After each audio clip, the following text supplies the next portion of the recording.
ఘనమైనవి నీ కార్యములు నా ఎడల, స్థిరమైనవి నీ ఆలోచనలు నా యేసయ్యా.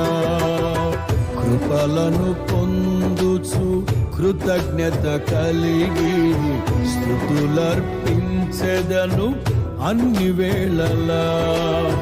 కృపలను పొందుచు కృతజ్ఞత కలిగి స్తుతులర్పించెదను అన్ని వేళలా. అనుదినము నీ అనుగ్రహమే, ఆయుష్కాలము నీ వరమే. అనుదినము నీ అనుగ్రహమే, ఆయుష్కాలము నీ వరమే. ఘనమైనవి నీ కార్యములు నా